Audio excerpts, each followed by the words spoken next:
Title belts to Hall of Fame. Doug and Tommy carved the name. Fists of fury and hearts of gold. Every story, every fight retold. Tales of glory, laughter, cry. Tennessee warriors with hearts open wide.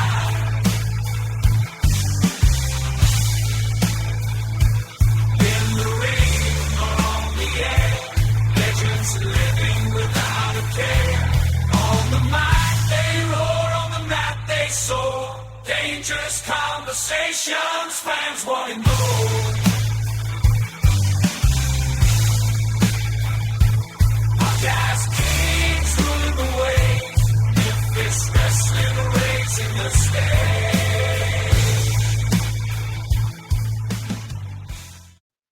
Hey everybody, welcome once again to another episode of Dangerous Conversations. Except this week, it's a little different.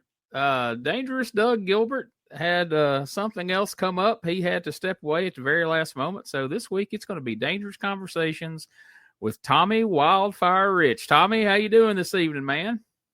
I'm doing wonderful, Gene. How about yourself? Man, I'm doing great. I always enjoy when we're all on here, but I think this will be fun, having a little one-on-one time, getting to talk to you here, and a little peek behind the curtain for everybody. This is actually the second time this week we're recording. We actually recorded an episode on Monday night with our friend Del Rios, the Spellbinder, and due to the show itself had a number of technical difficulties, and then after the fact, the file got corrupted. But anyway, that interview has been completely lost. We'll have to interview Spellbinder again some other time, but we're going to have some fun tonight.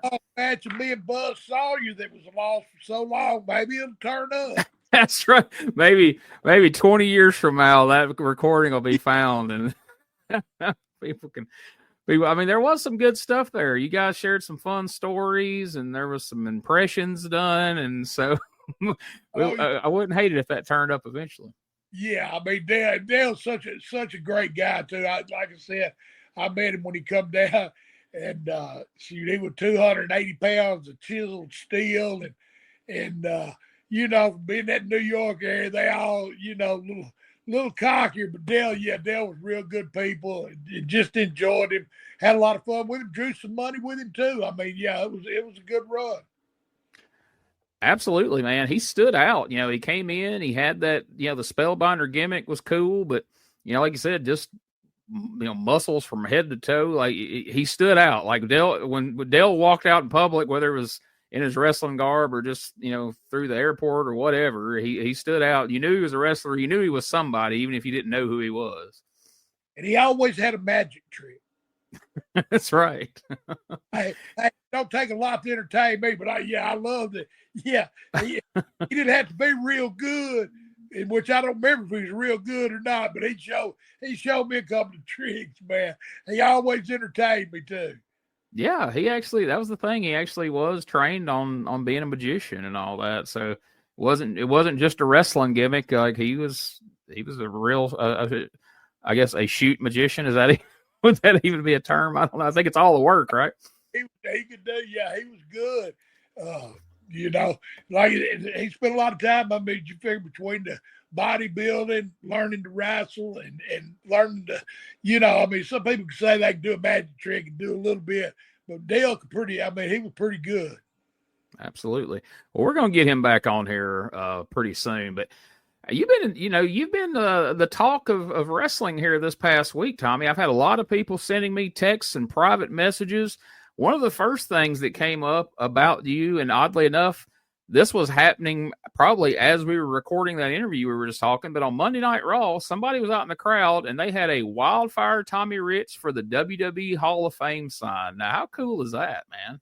Well, that's a good friend of mine, Chad Adams. Big shout out to him and Vicky and Terry. Yeah, they was at the show, and they texted me, said, look, and I wasn't watching it. I tuned into it, and I'll be doggone, I seen the sign. Yeah, they campaigning for me, man. I really appreciate it. Man, we're gonna follow up with that on the show because that needs to happen, man.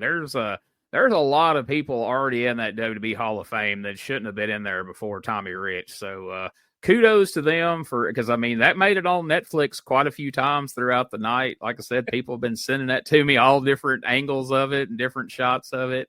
So we're going to keep that momentum going because, man, it would be really awesome to see you up there on that stage one day, Tommy, being in the Hall of Fame. If anybody deserves it, you certainly do, my friend. Thank you very much, Bubba. I sure appreciate it. Hey, big shout out to all the fans, though. I'm so blessed to be here tonight, and still folks know who Tommy Wildfire Rich is. That's Hall of Fame enough.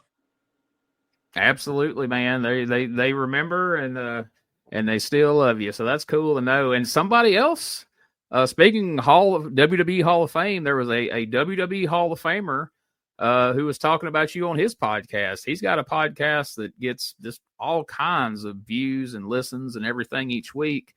And I had a lot of people sending me this clip going, hey, have you seen this? Has Tommy seen this? Have y'all heard it? And I said, well, if he hasn't, we're going to make sure he does. So let's check this out real quick, Tommy. We'll let you hear this, see what you think about it, and then we'll let you comment on it on the other side. Here is The Undertaker talking about a prank call that him and Bryan Adams did to the grappler Lynn Denton, another recent former guest of Dangerous Conversations. Check this out, folks. It was me, Bryan Adams, and Barry Darsow. We are lit. He's filling me in on the backstory, how much heat Tiger has with Don Owens and the territory. So Bryan calls Lynn Denton as Tiger Chung Lee. This is a Tiger. Maybe I could come in. Maybe I'll start work. Lynn knows that is a no-go. Well, you know what? I got a booking meeting with Don. I'm going to need like $800 and part of the book. Tiger, I don't know. I'm going to be able to do all that, right? And he goes, no, you tell that no good as son Don Owens, and he'll owe me for making his territory good. You know, I'll talk to him and we'll see what we can do. I'm going to call him back as Tommy. Hey, it's Tommy. Hey, Tommy, how you doing, man? I'm in a bad way down here, brother. Hey, man, you think you guys might be able, you may get me a starting date? He's like, hell yeah, when can you get up here? You know, I could be up there 2 weeks. I'll tell Don, man, we got you a starting date. You know, I'm going to need maybe about $800. Business isn't real great, but, you know, we'll do what we can. And what do you think, man? You need any help with that book? And he's like, well, you know, yeah, I mean, I always need help. You know, I'll talk to Don. All right, baby, I'll see you in a couple weeks. And I hang up, right? Like I'm supposed to let him off the hook. Yeah. Again, I'm supposed to. No. Because I'm about to start laughing. I just hang up the phone. And Brian's like, dude, you got to let him go. Because I just got Tommy Rich booked in Portland. So there's the Undertaker's rendition of Wildfire. What do you think about that, Tommy? Hey, I knew him before he was Undertaker. I knew him in Tennessee as Mark Callis. And he'd always imitate me a little bit, but to hear that story, I always wondered, you know, Roddy Piper always told me how cool it was to work for Don Owen out in Oregon and how good the territory was, close trips and just this, that, and the other. And I always wanted to go, but I could never get booked there. And that's why I could never get booked there, because he booked me one time and I didn't show up. I didn't know I was supposed to be there. You had to eat with Don Owen, didn't know why, because you no-showed a booking you didn't know you had. Dang Undertaker. Well, that's fun. So how many people over the years have done impressions of you to you? Oh, there's a lot. Yeah, my old voice, everybody likes to imitate it. I don't know why, but yeah. Shoot, everybody does the Tommy Rich version. There's a handful of distinctive voices in wrestling, and Tommy Rich is one of them. Macho Man Randy Savage is another one. But you know, I mean, to me, that's just another thing that makes you cool and makes you stand out. Because I mean, you do that voice, and people are like Tommy Rich, they know exactly who you're referring to. So, oh, I've been back before, you know, we was on the phones all the time. Like I'd have to call the hotel, the operator. I'd have to talk to the operator. She says, "Is this Tommy Rich?" Because of that voice, you know. Yeah, right. Yeah, and I think, how the hell you got? That's for all that stuff, you know. So right. Yeah, I've got one of them voices. Nothing wrong with that. And then before we get into our topic for today's show, over on my weekly USWA review show, this past week we were reviewing the September 4th, 1993 episode. And it was pretty cool, man. They announced that you were going to be coming back into the territory. You were going to challenge Jeff Jarrett for the USWA title. At this point, Jeff's the fabulous one, Jeff Jarrett. And so they show a promo video of you. And I don't know if you remember this. You're standing in a bathroom. Allegedly, it's your bathroom. You're like, I'm in my bathroom. And you're in a suit. And you cut a promo on Jeff. And you pull a picture of Jeff out of your pocket. And you flush it down the commode. And so they bring Jeff out in the studio. So as I'm watching this, I haven't seen it since 93. I don't remember. But I'm thinking in my head, like, well, all right. Tommy sent in a video. He's not in the studio that day. So Jeff gets out there cutting a promo, and he's talking some pretty good stuff about you. Then all of a sudden, here you come out of nowhere, and you attack Jeff in the studio, and y'all have a pretty good little brawl around the ring there. And me and my co-host, Josh Briley and Richard Mullican, we were talking about, I was like, man, that was so cool. We were caught off guard because you just assumed back then, anytime somebody sent in a video, they weren't there. So when you come out there and attacked him, everybody's like, whoa, shit, we didn't know.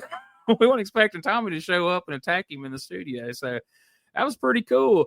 Our question was, since it looked like you were wearing the same suit in the video as you were when you attacked him in the studio, was that just like a bathroom there in the studio, or was that like down the road at a hotel or something? And clearly you weren't at home.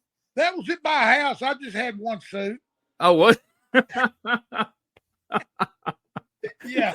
That's fair. That was another day, but yeah, that's the only suit I had. Well, there you go. We thought we were so smart. Like, yeah, that wasn't even really his house. That was just in the studio. No, it was. You had one suit. That's awesome. Well, you had two, but you ruined the other one when Eddie Gilbert attacked you in the Fabulous Ones angle. So then you were down to one at that point, I guess. You had that baby blue suit that he got blood all over.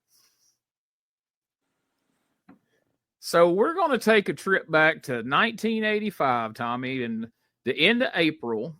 You head into Continental. Your first night in, you're going to be tagging up with Steve Armstrong, taking on the Nightmares. And tell me a little bit about what you remember about. Well, this time it hasn't transitioned to Continental. Or actually, it's still Southeastern for a couple of more, about another month and a half, I guess. But what do you remember about dealing with Ron Fuller and that promotion in particular? Well, I was lucky with it Southeastern. We were talking about that today, as a matter of fact.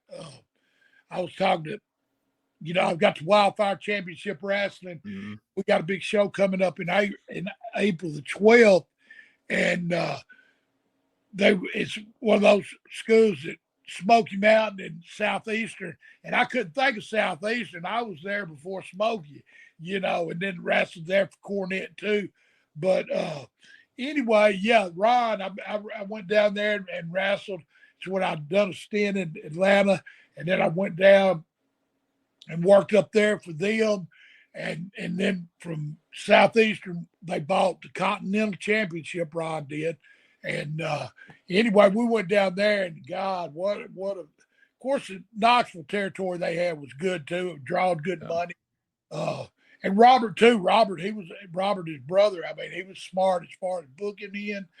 Robert was real smart with the angles, and so they always did good business. I mean, and paid good too. I mean, they were one of the boys, so they paid like the boys, not like some of these other promoters did back then. Right. So you came in, like I say, you teamed with Steve initially, Steve Armstrong, and then eventually you start tagging with your cousin, Johnny Rich. And it's funny because over the years, different people have assumed that, oh, that's them, they're wrestling cousins. They're not really cousins. And then, I eventually learned years later, like, no, that's actually Johnny Rich is actually Tommy's cousin. That's right. Yes, but going back to the Armstrong for just a minute, I mean, I grew up with them when I first started in the business for Jarrett. The Armstrongs that come in, Bob Armstrong, he came in, and back then he was Bullet Bob. He didn't wear the mask. He just was Bob Bullet Ball Armstrong. But I got to know his kids, and they were kids, kind of like Doug and Eddie, I mean, I grew up like with their dads and then grew up with them too, so it was pretty cool. I mean, the Armstrongs, like I said, they came in and they played tennis, and I'd go over and try to play tennis. I wasn't much, but Gail, Bob's wife, I mean, she played tennis, and they'd go over there, Iroquois Apartments. They was right there off of Charlotte Pike, right there somewhere. And anyway, but the Armstrongs, big wrestling family there too. I mean, God bless him, Brad's gone now, but Steve, Scott, the whole family, they all wrestled, did well. And then like you said, then me and Johnny teamed up. He come to Tennessee at first though, and he wrestled as Roy Rogers. That's right, yeah. Didn't want nobody to know that he was a rich.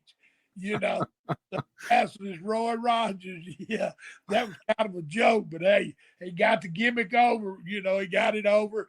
And then later we went to, of course, he went to Georgia, and then we went to Continental, and of course we wrestled the Nightmares, Danny Davis, and Buddy Wayne's son, Kenny Wayne, what his name was.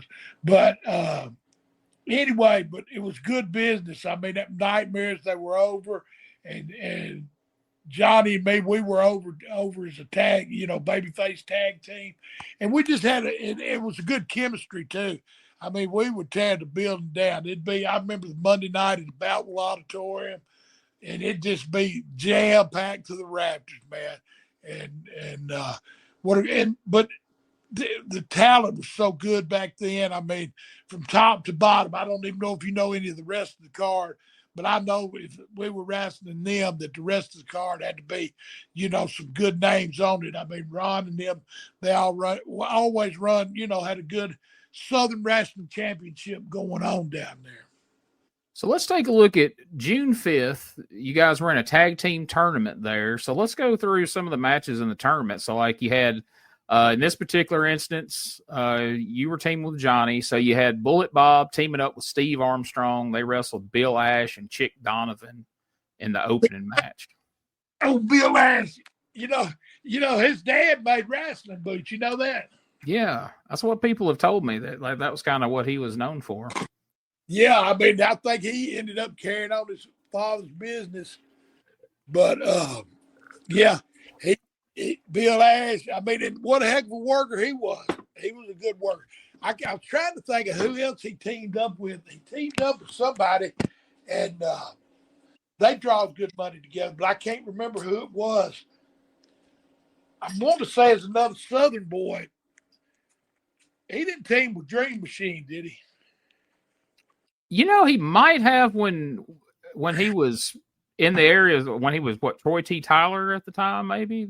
Yeah, with that team then? Troy T, that's right. Boy, he was Dream Machine. Troy T. Yeah.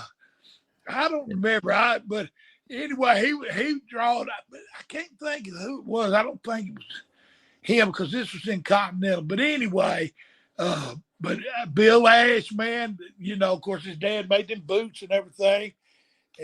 But he was a good talent. He took the business over, his boot business, didn't he?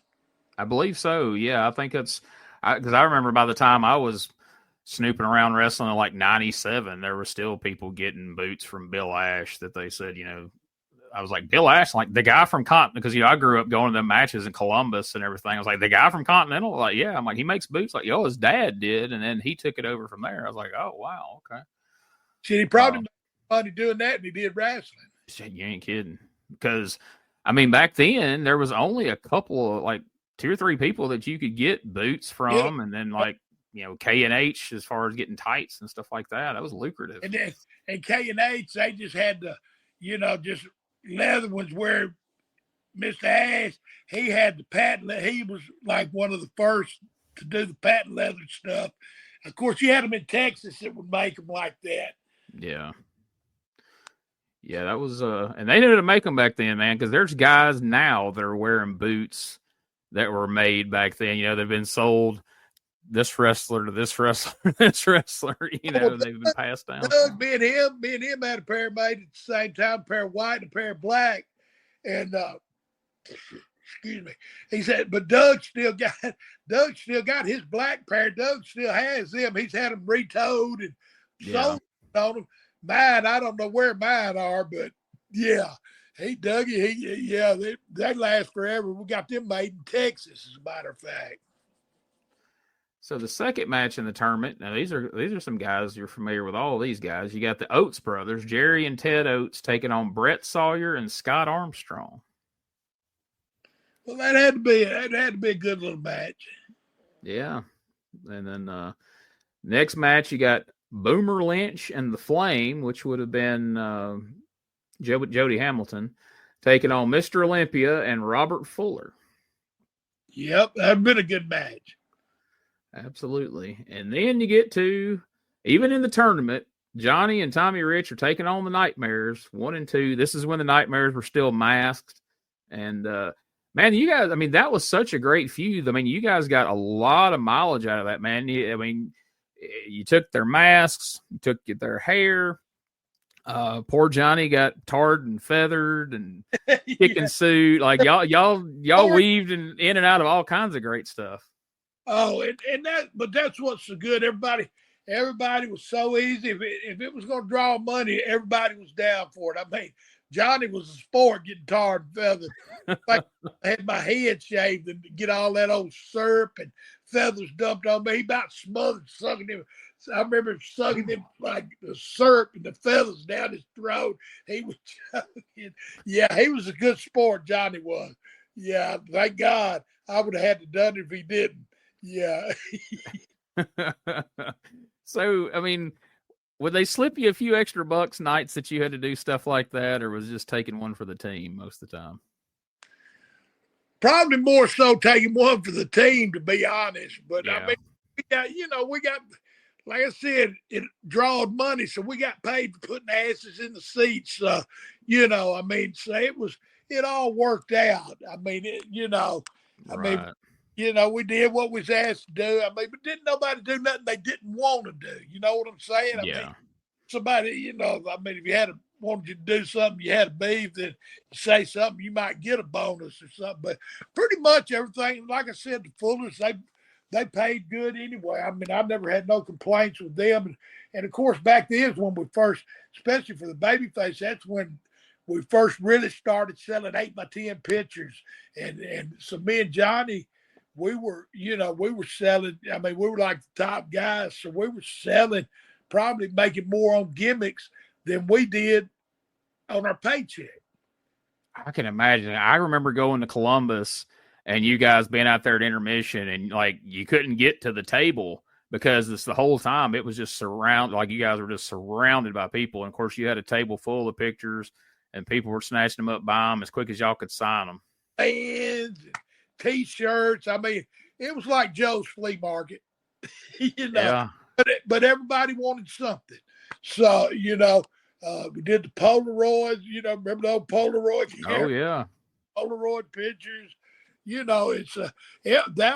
That's when it, we really first, like when I was with Georgia Championship Wrestling, we didn't really, nobody ever asked to sell nothing, but nobody was ever offered to sell nothing either. And so Continental was the first place that I think that I really ever first started, that the gimmick started selling for me. Yeah, I've heard a lot of stories about, I know like, Danny Davis has bought Camaros and, people have made down payments on homes and all kinds of stuff strictly from, picture money, as they call it. So good stuff. Yeah. So, I mean, it was good. And then you talking about Danny Davis, and they didn't hardly come out and sign them. They would just sell them at a table. Mm. So next match you got, and here's a guy who sold a couple of pictures in his time in Alabama, at least. Austin Idol and Pork Chop Cash taking on Lord Humongous, which I guess that would have been Jeff Van Camp at the time, and the Eliminator. That's a fun team, Austin Idol and Pork Chop Cash. Ooh, that would have been a tough match, I bet. I bet. I'm not sure who the Eliminator was, but I know that. That's what I'm saying. I don't. Yeah, but I mean, Lord Humongous, he don't sound like he going down for nothing either. No, Jeff Van Camp hadn't been in the business for real long at this point, and he was a big old guy. So, and of course, you know, I imagine it was a tough night for Pork Chop Cash because I'm sure Idol wasn't in there taking much of the heat. So, and I bet Pork Chop wasn't either. They kind of both showboat, you know. I mean,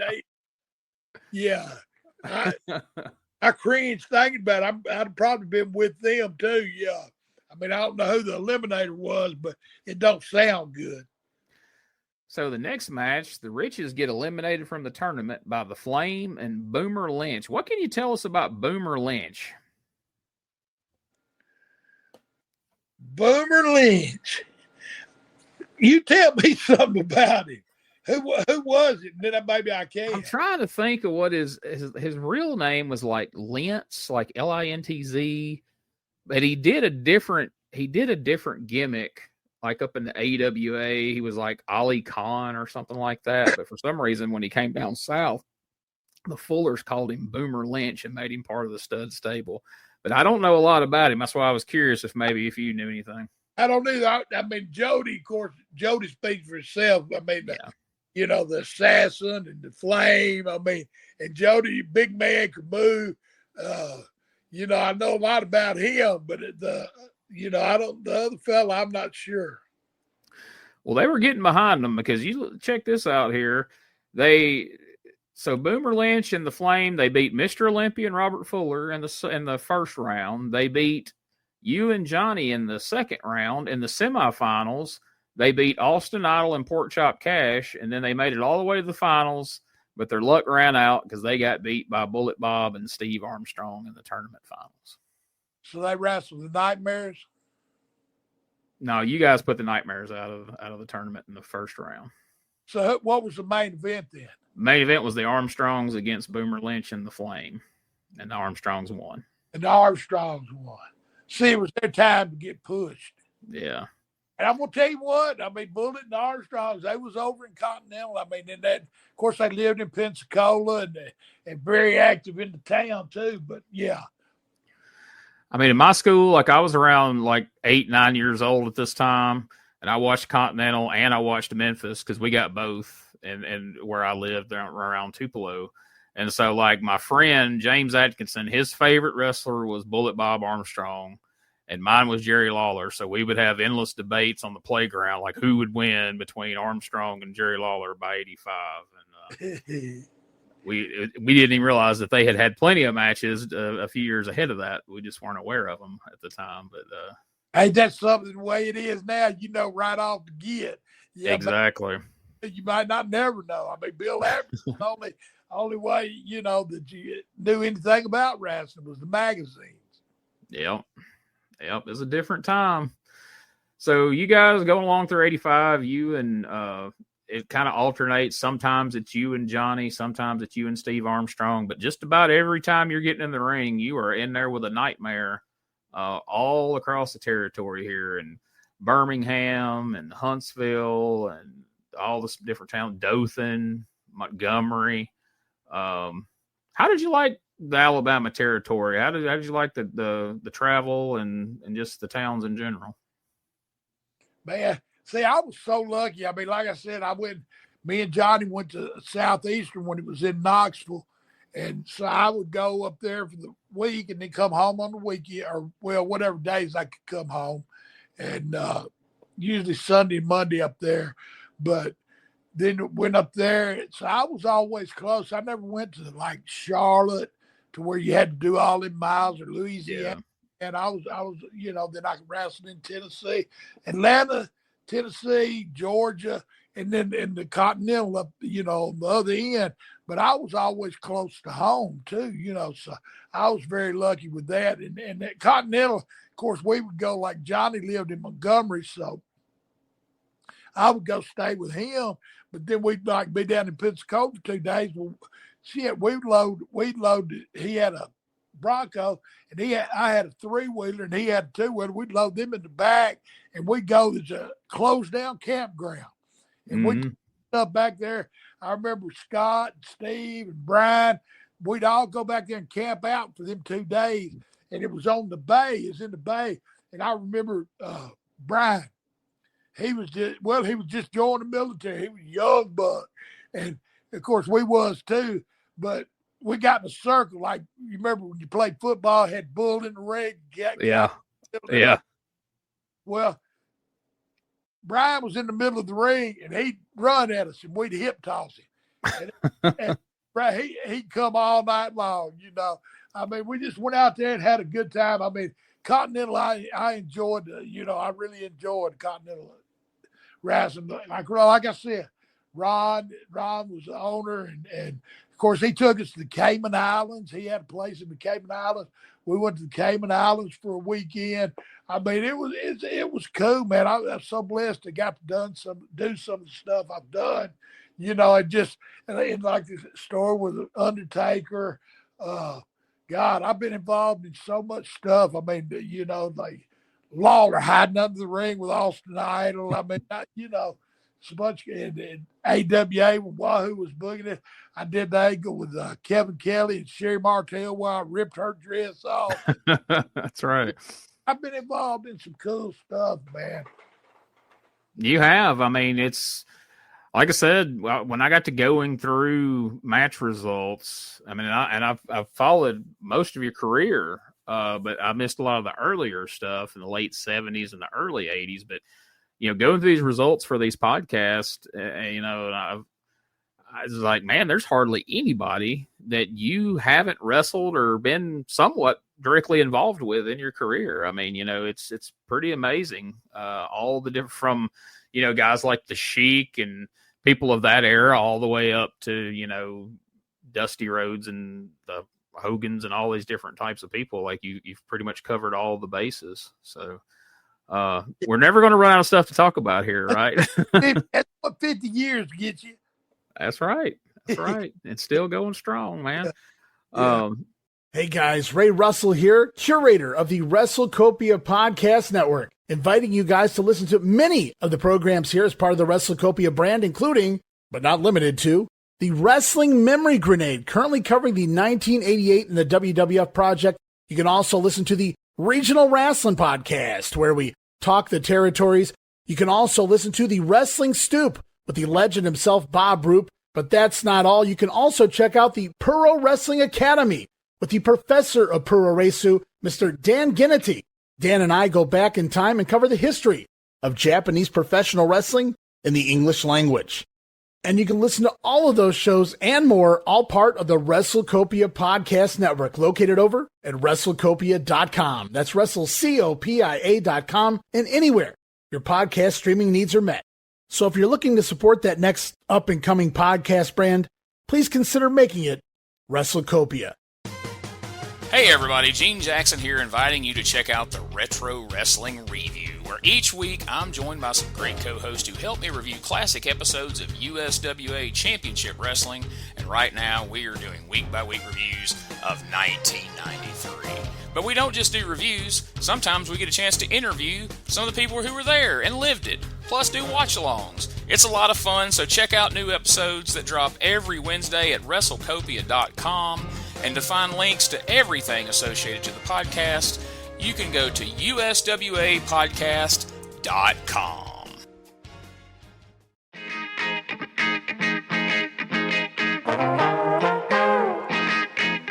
Hey, it's Bob Smith, and guess what? The Outdated Wrestling Hour is now part of the WrestleCopia Podcast Network. But hey, no fear, you're still going to hear the unique guests, comedy, music, authors, journalists, funny people. Who knows who's going to end up on the Outdated Wrestling Hour? Remember, it's all new and all old. So check it out in the WrestleCopia Podcast Network and wherever you get your podcasts. Listen if you know what's good for you. So you eventually... Hey, when I went to Georgia, though, but Memphis was like that, too. I mean, some of the best wrestling talent come through Memphis, too. I mean, Memphis don't get the credit. I mean, everybody wanted to be on Channel 17, and which I was there at the right time, right place, and had the, a little skinny cornbread kid, all these big monsters coming in, and I could get the sympathy, and that's where I was so blessed. Jerry Jarrett and Jerry Jarrett taught me that. Jerry Jarrett taught me how to sell. Him and Tojo. And then the rest I learned in the ring, in which I learned how to sell the ring. But they told me that's the biggest commodity, especially, if I was a big bulk but Tony Atlas now, I've seen Tony Atlas get the crowd. He'd have them, 270, 80 pounds and ripped, and he could get the crowd with sympathy, Yeah. So, that's a main point in our business. And I understand that our business moves a lot faster today, but and they don't have time. Don't nobody sell nothing no more. So to sit back and just remember when I did it and what, it's two different styles now. And I got in on the best. Like I met the Funks, the Gilberts, I met that era, like you said, then a little bit before that, and then my era, and then the Armstrongs, the Gilberts, the kids. I've been so blessed to be with all of them. And when wrestling, you told a story, and people could sit back and watch it. Now it's like it's almost like a pinball game. But somebody told me that's what it is because they got to have them going boom, boom, boom, boom, boom. Yeah. Kids play them video games and everything. So that keeps the attention. But we used to tell a story. And I don't know that that's told all the time now because it moves so much quicker. I couldn't do, what them boys do today, I couldn't even be on the diving team and do some of them moves they do. You know what I'm saying? So a lot of respect to them guys. And it's shocking and amazing to me that they don't get hurt more than they do. So a lot of respect for them guys, and like I said, my business to what it is now it is different. I don't care what nobody says. It's a different style business now. I mean, I started in 1975, and it's 2024. So if it ain't evolved none, then we ain't doing something right. So, I just didn't evolve with the rest of it. I was in a scaffold match in Memphis, Tennessee. You talk about the high flying stuff they do. Yeah. We were standing up on that thing, and I never did stand up, to be honest with you, Gene. I never did. I don't blame you. You could look out across that crowd, and we was you've been to the Memphis Coliseum. Yes. See the people up in the very top, they call them nosebleed section. I was up on that scaffold and didn't stand up, and I was looking eyeball to eyeball up there. You know what I'm saying? And I've sat up there. I've been from the front row up to the nosebleeds, and man, I can't imagine seeing them people eye to eye. Big moves from way up in there. I mean, it's just crazy to me. But I told Jerry when they put me in that, I said, "Shit, my wife cleans the gutters. I don't clean." And Dundee was up there running around like it was nothing. Oh Lord, yeah. Well, you see me and Austin, we both. They talk about falling from the top. I'd have been in a wheelchair today, Anyway, yeah, we both crawled about halfway down the field, if you noticed the field. And that one, God, that was so super tall. Like they had that one y'all were on seemed like it was jacked up so much higher than like the normal ones you had been seeing for like Crockett. Set up about 4 foot off the ground too. That Memphis ring was high too. Yeah. So it looked. I mean, and they measured the 20 foot from the top of the ring. So you 25 foot up in the air. Yeah, you didn't even count that 5 feet to the floor from the ring. You're yeah, that's what. Yeah. Oh, I did. Yeah, you did. But I did. Oh my goodness. Yeah, man, that's I get that it's a different business today and everything, but I still think that they could implement more of the things you guys did. That I think the element of sympathy back then played a lot bigger part that they don't even try to play upon now. And I also think too that because of all the crazy bumps and the lack of selling, I don't think people really sympathize with wrestlers today. I don't think fans today think any of the stuff hurts and really feels bad for guys when they're taking those bumps, because they do pop back up and they're like, yeah, it's that ring's like a trampoline. It doesn't hurt. And, I watched, guys like you, and like I said, Jerry Jarrett, Ricky Morton, perhaps the most famous seller of all time in wrestling. I mean, people were out there just dang near in tears watching you guys, thought you guys were in there getting killed. And then when you came back, I mean, you'd see everybody come up on their feet and everybody went home happy. It wasn't because you did a cool move. It was because you took a beating and you didn't give up, you know? Exactly. But hey, it is what it is, right? We can't go back in time, but we can do podcasts and talk about it. And, that's what we're doing today. And so eventually you became the Continental Heavyweight Champion. I think you'd beat Jody Hamilton, the Flame, if I'm not mistaken, to win the title. And eventually, and several shows here, looks like in Oxford, Alabama, Pensacola, Birmingham, a couple places, you're defending the title against Exotic Adrian Street. Tell me what you remember about working with Adrian Street around this time. God, you talk about a class act, Adrian Street, man. Him and his Miss Linda, she was tougher than he was. Don't get me wrong, he was a bad man. He was a fascinating man. But Miss Linda, she a barroom fighter. But I worked my angle with him, and I did get to know him, and just such cool, sweet, good people, man. Very good people. Always was a pleasure to work with Adrian, and she made it worth it more. But yeah, I've seen her. Some people like mess with him and her take care of the job. You know what I'm saying? Yeah. But he would have killed him. You know what I mean? But yeah, she was tough. She was just tough. People who didn't understand wrestling, and I mean, they would see him and they'd be like, "Yeah, we're gonna beat up that sissy after the show." And boy, were they in for a surprise, because him or her, either one, could tie them in knots and snap their neck if they wanted to. They thought they were the easy targets, and they were the toughest people on any show they were on. You know? Yeah. Where was he from? He was from Wales in England, like Wales, he was Welsh. They say. Yeah. I was trying to think, but that's it, yeah. But and just that accent, he was always just cool and always smart. You never heard him say a bad word about nothing. And I was around him in Continental. He was in Continental some when I was there too. Yeah, he made the rounds to all the different territories, and then eventually came back around in Continental as a babyface and had a whole second run, because he was a heel with that gimmick. And then by the late 80s, he started working as a babyface, and it got over well that way too. So he had quite the run in wrestling. He was just they were just such good characters. I mean, and they'd seen him as a heel, and usually you take that heel and you work your angle as a heel, and then you turn a babyface when they're at the top of that heat.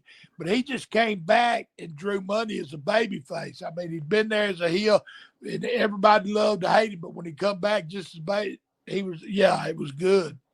Yeah, they put him in that angle with Rip Rogers, because Rip Rogers had Miss Brenda with him, so Linda was able to square off with Miss Brenda, and Rip was able to square off with Adrian, and Adrian had that last big angle with Wendell Cooley, making fun of him being a cowboy and and all that. Cooley, yeah, Wildcat Wendell Cooley. He was a popular guy in Continental. He drawed some good money in Continental. Sure did. Absolutely. So it looks like, around October of 85, you guys were still feuding with the Nightmares. And around this time, we're having whipping matches. Loser gets 20 lashes, strap matches, things like that. Not my idea of a good time, but I'm sure it sold a lot of tickets for people wanting to see the Nightmares get strapped. No, I always volunteered for that. I like getting whooped. You'd rather get whooped than get covered in syrup? Said, y'all whoop me, don't whoop nobody else. Around this time, Ric Flair came into the territory, and you had a couple of matches with him for the NWA title. Looks like one in Boutwell in Birmingham, one in Pensacola. We've talked about Flair a little bit on this show, and I know, not necessarily you and Doug's favorite person for a variety of reasons, but how did you like working with him, as far as if he come in and they said, "Hey, Tommy, you're going to be working with Flair this week"? How did you feel about it? Well, I knew the match would be good. I mean, just it's like we said, just same repetition every time. You know, like Harley Race, it'd be a different match every time you work with him, whereas Rick would be basically the same match. But you was going to wrestle 45 minutes to an hour, and it didn't matter. I mean, and Rick, hey, what a hell of a talent, best promo. I mean, so it was a night off. Eventually, you guys start mixing in some 6-man tags. Here you got Tim Horner as a partner. What do you remember about old White Lightning and Tim Horner? Oh, country ass boy. Up there around Morristown, Tennessee. Yeah. No, Tim, hey, him and Brad came into Atlanta pretty much around the same time, I think. But I got to know Tim real good, too. He's just old country boy. I guess he's some kind of city commissioner or something now in Morristown, I believe, if I ain't mistaken. Yeah, that sounds right. I know he got into politics eventually. I don't know what he is. I mean, I know he holds some office there in Morristown, I think. Yeah, well, he's the hero of Morristown, right? I mean, I don't figure there's a more popular resident to come out of Morristown, Tennessee than old Tim Horner. We'll see. We go through there, you and me, Gene. We get a speed ticket. We'll see if he can help us out. Hey, buddy, we know White Lightning, all right? Don't hassle us. And we're here. So eventually you guys end your feud with the Nightmares. You had Texas Tornado matches, Texas Death matches. Like I said, you guys unmasked them. You shaved their heads. You did everything you could do to them. See, and you know how small that Continental, that territory, you know how small that was, actually. I mean, you figure you had, of course, Bout was every Monday night. Yeah. Then on Tuesday, they'd run Florence or some other show. I can't remember what they did on Wednesday. I mean, we worked 6 nights a week, but as far as big towns, they didn't. Huntsville, we had Huntsville. Yeah, Huntsville and Montgomery, occasionally Mobile, Dothan. They had a big, pretty building, but it sucked. It just didn't draw the. But yeah, Montgomery. But I think they didn't run that every week. I don't think. No, that was. I don't know if it was every 2 weeks or once a month, but I'm not sure either. I know about. I was just trying to think. Pensacola, I think, ran every week. Yeah, wasn't that like Sunday or something like that, or was that Saturday night? Maybe Friday, or maybe Friday. I knew it was around the weekend because then everybody was like, "Yeah." Dothan was a big day. It wasn't a big town, but it always drew good and would fill up. I mean, it was a good little territory. But I'm trying to think now. Like in Georgia, I can tell you, Monday night was Augusta, Tuesday night was Macon, Wednesday was Columbus, and on Thursday we do like Rome, Georgia, or Athens, Georgia. They ran them every 2 weeks. Friday was Atlanta City Auditorium.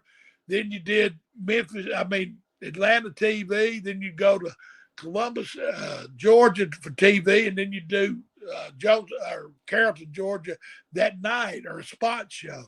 But yeah, I can't remember I can't remember like the big towns though. It was, and Florence, they ran Florence like once a month. Florence was a good town. Yeah. But as far as weekly, I'm not remembering. Maybe Friday night and Pensacola was Saturday night, because that's when remember I said something about spending the weekend down there. Yeah, that's what I was thinking. I knew it was either Friday or Saturday night because I knew y'all was able to spend weekends in Pensacola. Everybody was pretty psyched about that. I know y'all would mix in like little towns in Mississippi, like where I used to go see it, Columbus, go down to Greenwood. There's a bunch of little towns in Alabama over there. And that's crazy though. I can't remember most territories had every day, every day for a show. Yeah. I know Monday was about, then Tuesday we didn't have no Louisville Garden, I don't think. Where did Huntsville fall into that? Was it weekly or was that monthly? See, and back then, I think Huntsville might even belong to Nick Goulas. Oh, yeah. Well, Goulas would have been out by then, though. Same time period. Yeah. You might have to look into that. Yeah, we might have to study up on that before we go back over this again.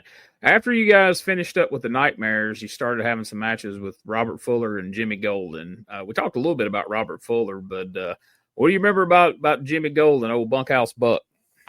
Hey, one time when I was wrestling for Southeastern up in Knoxville, Jimmy just bought a damn new Thunderbird. We come back and it broke down on him, and he was pouring vodka, whiskey, or something out there on the engine, gonna set it on fire. So they come pick it up. Oh, Jimmy was cool. Yeah, I love Jimmy. Hey, he was part of that trip in Sisterville, West Virginia with me and Doug. Jimmy was on that show too. Okay. Yeah, me and Jimmy go way back, but Bill Golden. You remember Bill Golden? I know the name. He was a little before my time, but I do remember the name. I think that's his father, if I'm not mistaken. Now, don't quote me.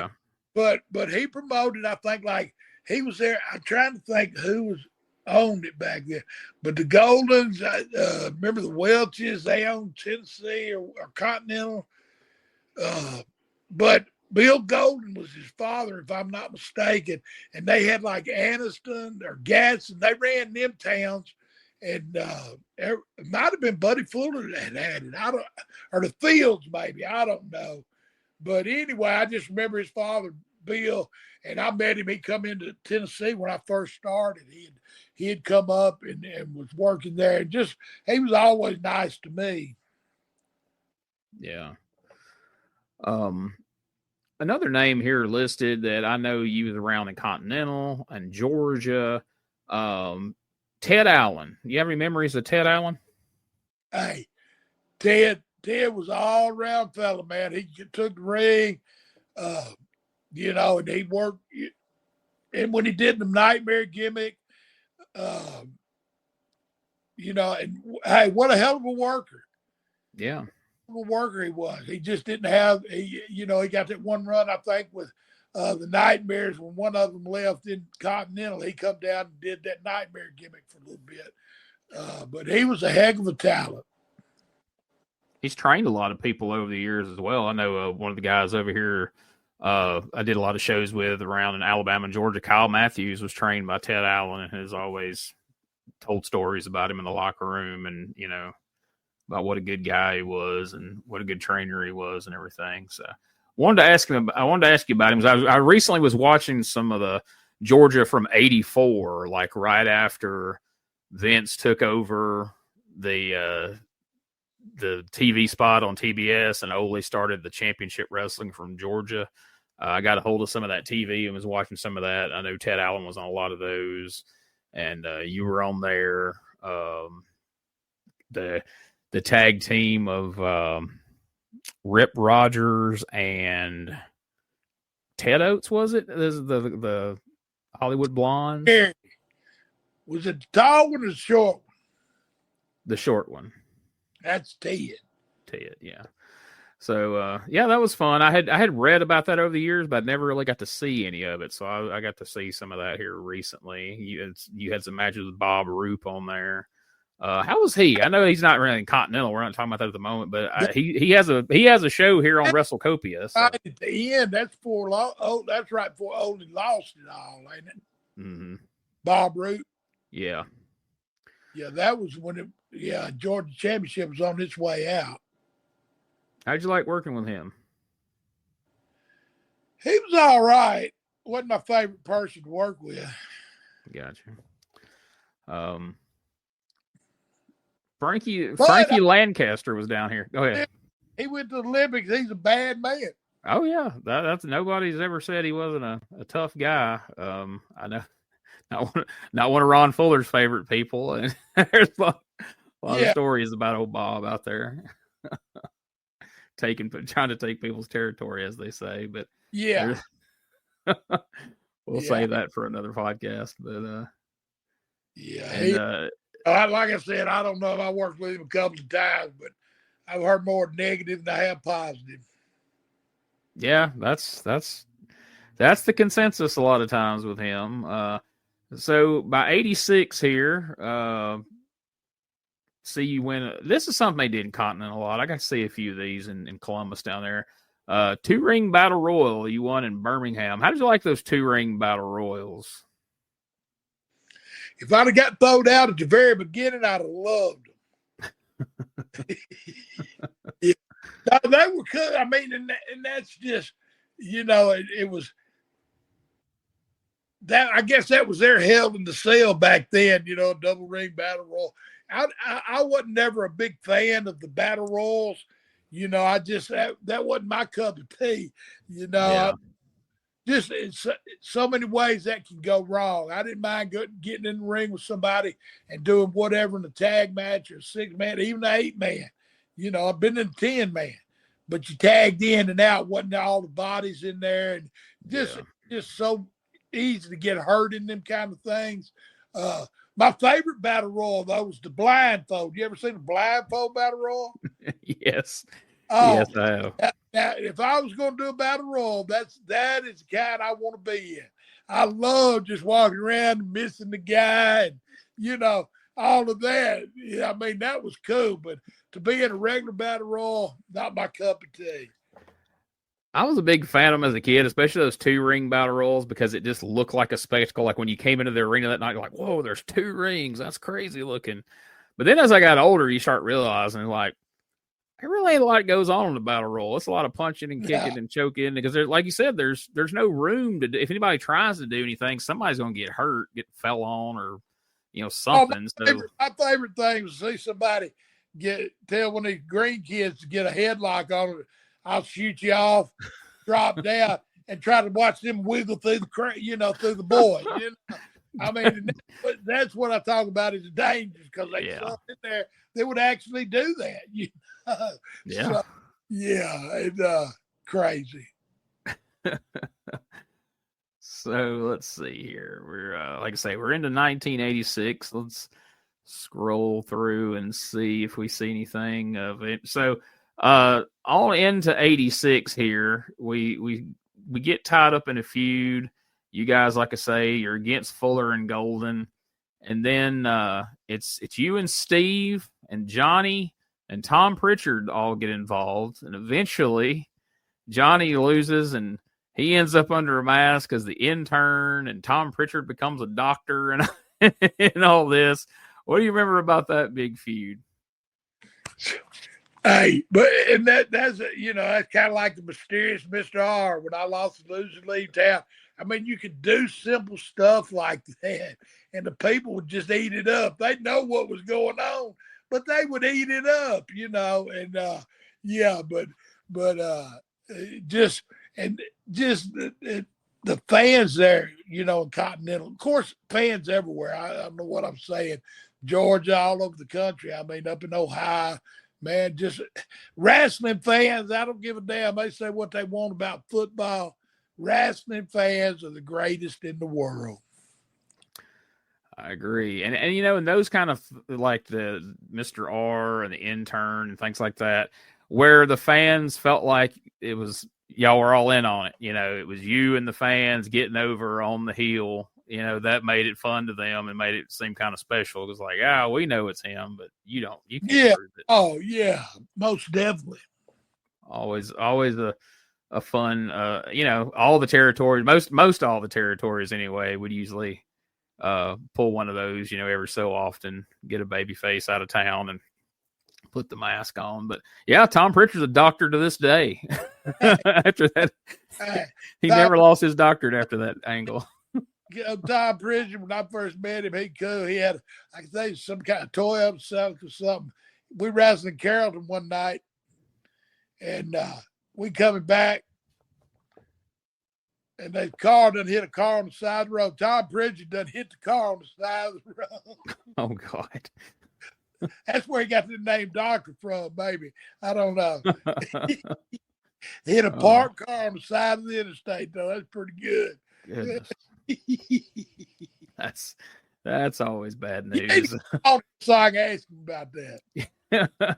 Yeah, we had him on one time. I'm sure we can persuade him to come on again. Now that you've joined the show, you can probably throw some stories like that out there that me and Doug didn't know to ask him.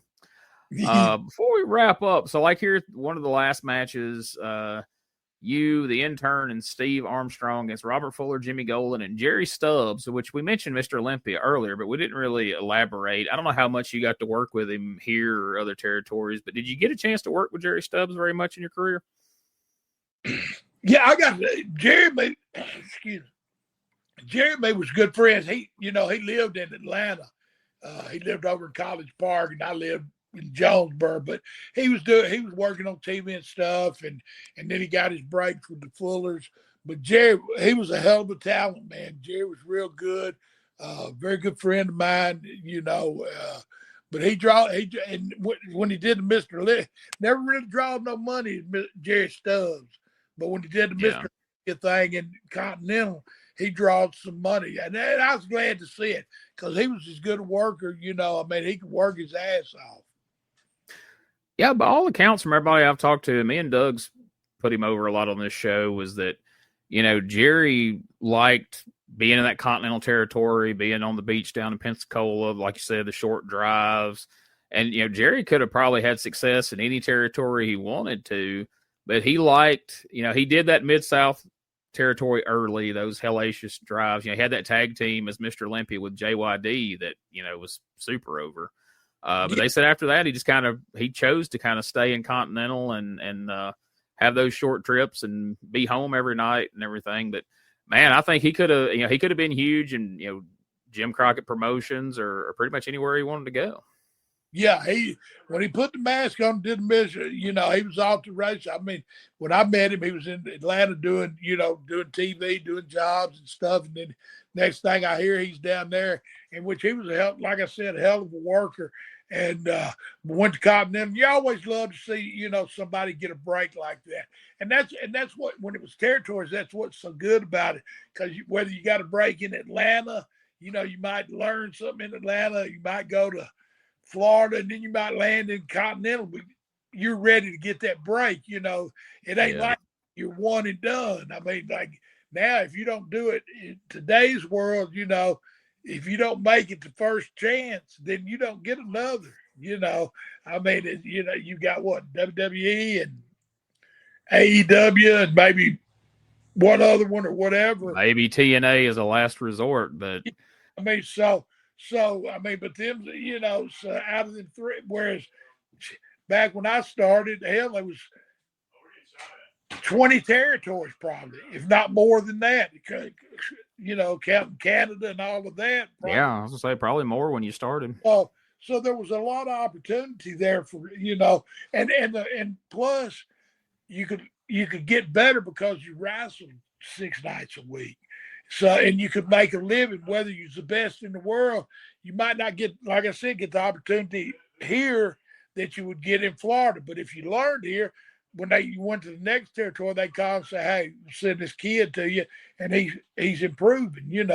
So and plus you work, as long as you work 6 nights a week, you can make a living doing something you love to do. So, and the talent, and I'll say it from now till I die, that your first match was as good as your last match because of the talent. I mean, you didn't get in this business if you couldn't work back then, No.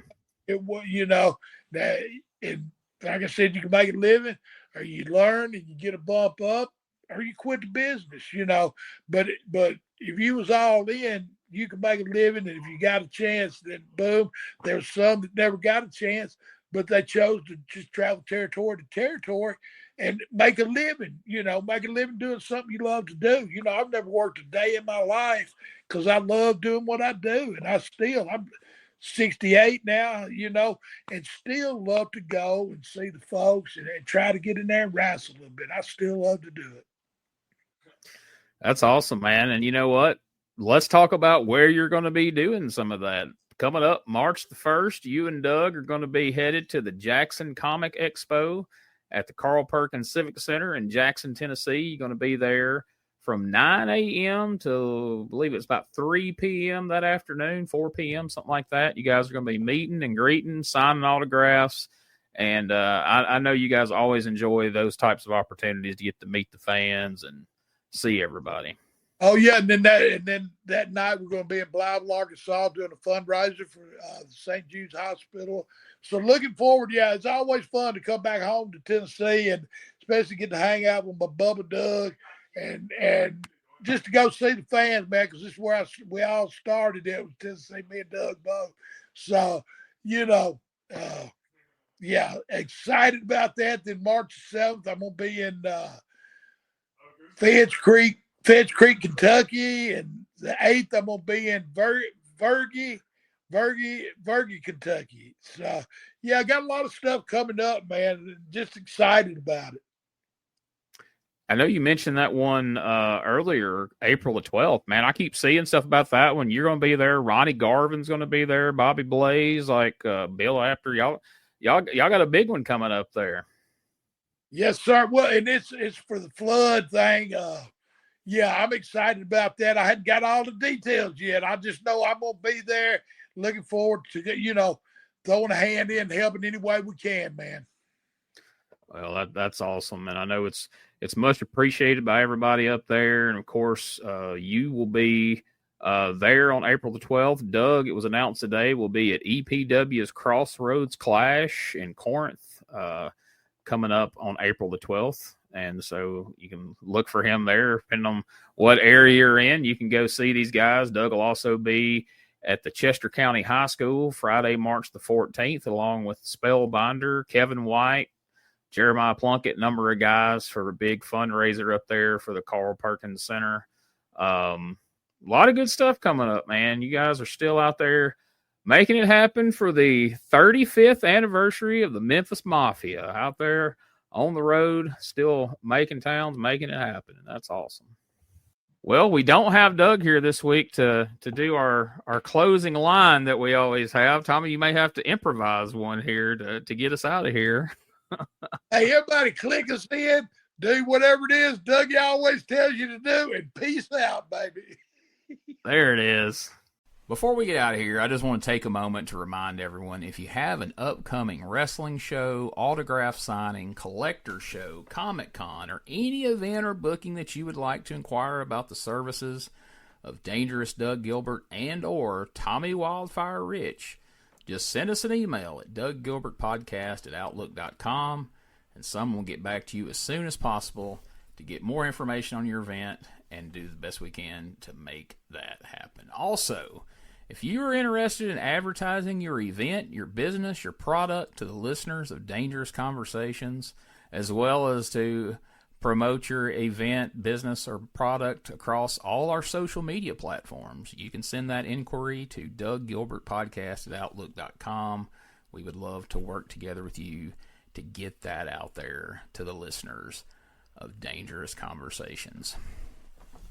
Remember to check out douggilbertpodcast.com. There you can find links to all things related to this podcast, as well as Doug and Tommy themselves. You'll find a link to the Dangerous Conversations Facebook page and the Dangerous Conversations Twitter, now known as X. And we're always posting content daily, involving the Gilbert family, Tommy Rich, all sorts of things from their career. We got magazine articles, videos, pictures, you name it. We're posting new content every single day. Make sure you follow so you don't miss out on any of that.